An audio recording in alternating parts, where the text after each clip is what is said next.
Terima kasih Anda masih bersama kami. Bagi Anda yang baru saja bergabung, kami hadirkan kembali 3 berita utama hari ini. Lupa matikan tungku api saat memasak. Gudang kayu dan kandang sapi di Klaten ludes terbakar. Guru sekolah dasar cabuli muridnya hingga korban trauma. Kekeringan masih melanda beberapa desa di Cilacap. Kini sudah memasuki bulan ke-6.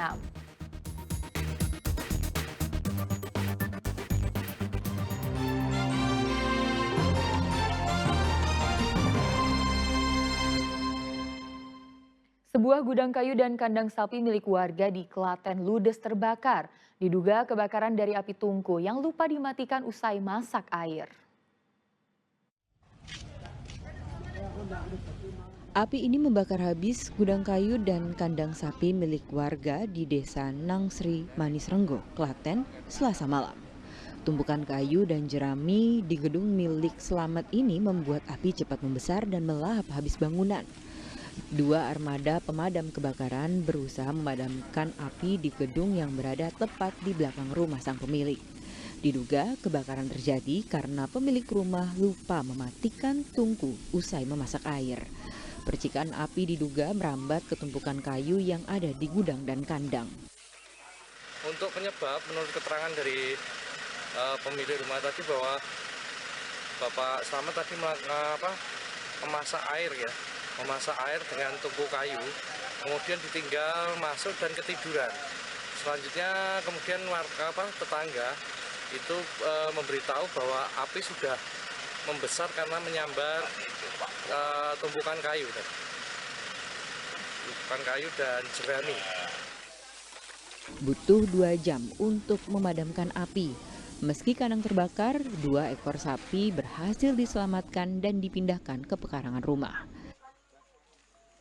Krisna Agung melaporkan dari Klaten. Beberapa wilayah di Cilacap masih dilanda kekeringan. Selama 6 bulan terakhir, warga desa Bojong mencari sumber air dan hanya mengandalkan bantuan air bersih untuk bertahan hidup. Apa yang ditunggu-tunggu warga desa Bojong Cilacap akhirnya datang juga. Setelah penantian lama, bantuan air bersih didistribusikan ke desa ini. Warga yang membutuhkan air berbondong-bondong membawa jeriken untuk menampung air bersih. Tak hanya 1, bahkan warga membawa 3 jeriken sekaligus. Sejak 6 bulan lalu desa Bojong dilanda kekeringan. Krisis air bersih membuat mereka kesulitan. Jika tidak ada bantuan air bersih yang datang, mereka harus mencari sumber air ke sungai di desa tetangga atau membeli air. Air yang didapat hanya cukup untuk memenuhi kebutuhan seperti memasak, minum, mandi, dan mencuci selama 3 hari.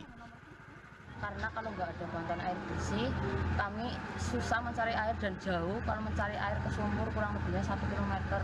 Air bersih ini untuk apa aja nih Bu? Air bersih ini khususnya buat masak, buat minum, buat segala-galanya lah. Orang namanya air, kesusahan air. Kalau air bersih ini buat berapa lama nih Bu? Ya kurang lebih 3 hari. Kali ini bantuan air datang dari pihak swasta. Warga berharap hujan segera turun agar mereka tak lagi merasakan krisis air bersih.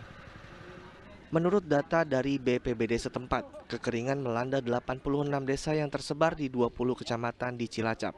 Desa Bojong merupakan salah satunya. Mardianto melaporkan dari Cilacap. Operasi Zebra Candi 2024 mulai menjaring pengendara nakal yang tak patuh aturan. Namun bagi mereka yang taat akan mendapat hadiah menarik. Sebut saja razia di Grobogan dan Pemalang yang menyiapkan coklat, mainan anak hingga jersey timnas Indonesia untuk pengendara motor yang tertib.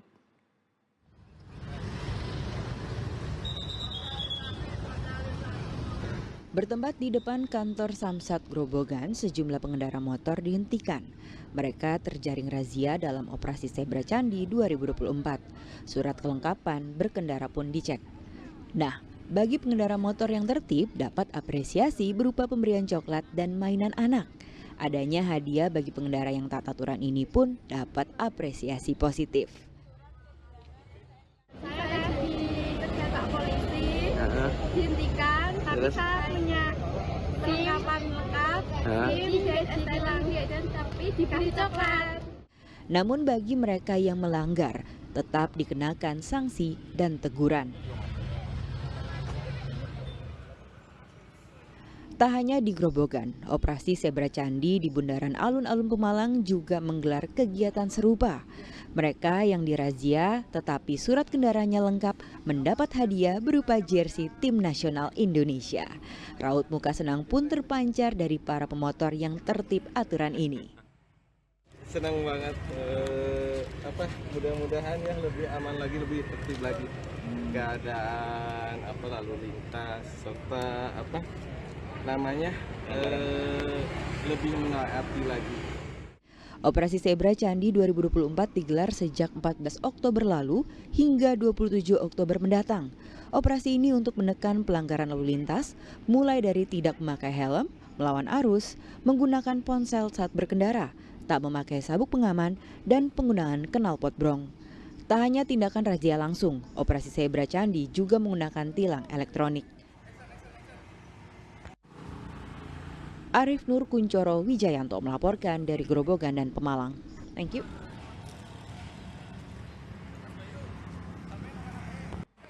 Susu sapi jadi salah satu kebutuhan untuk menjalankan program makan bergizi gratis.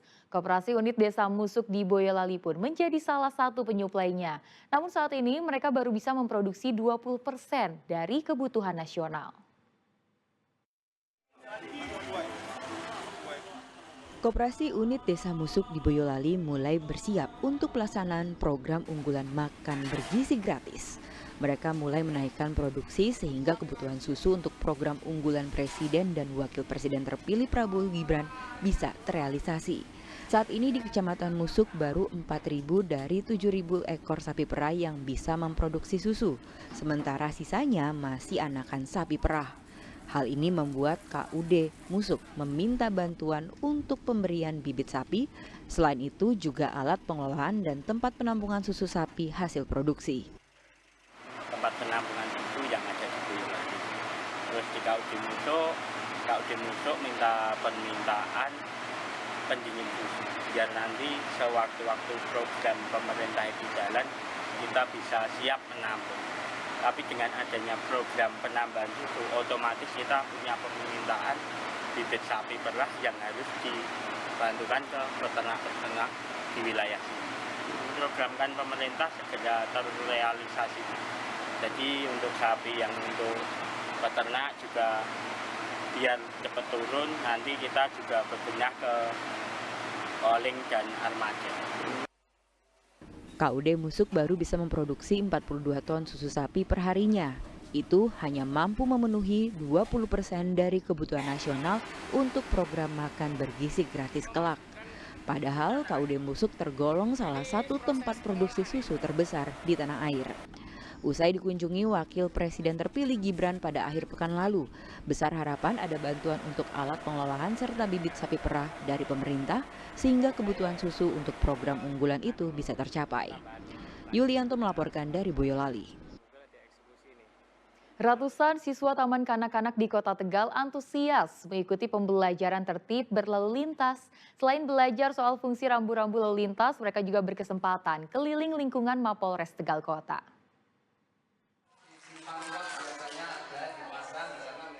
Mapolres Tegal Kota kedatangan ratusan siswa dan siswi Taman Kanak-kanak. Anak-anak lucu dan menggemaskan ini kemudian dikumpulkan di Masjid Al-Amin untuk dikenalkan tata tertib berlalu lintas. Meski suasananya riuh, namun siswa TK ini sangat antusias. Kegiatan ini merupakan pembelajaran di luar kelas. Tujuannya adalah mengenalkan anak-anak cara bagaimana berlalu lintas yang baik, agar kedepannya anak-anak ini tertib berlalu lintas. Alhamdulillah untuk hari ini kami mempunyai program untuk kegiatan outing kelas, Pak. Dan kebetulan tema kita adalah profesi. Kami ingin mengenalkan anak-anak tentang bagaimana cara berlalu lintas yang baik. Harapan selanjutnya anak-anak setelah kegiatan ini anak-anak bisa tahu bagaimana cara berlalu lintas dengan yang baik, terutama bagaimana anak-anak bisa menyeberang di jalan, terus anak-anak kalau berkendara juga bisa menggunakan helm begitu, Pak. Selain diajarkan tata cara berlalu lintas yang baik, mereka juga diajak berkeliling Mapores Tegal Kota. Anak-anak dapat melihat ruang tahanan, anjing pelacak, serta pengenalan anggota Satuan Lalu Lintas Polres Tegal Kota. Gigi Hartono melaporkan dari Kota Tegal.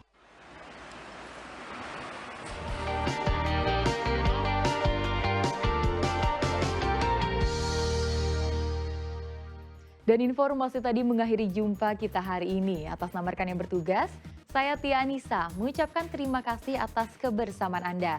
Selamat beraktivitas dan sampai jumpa.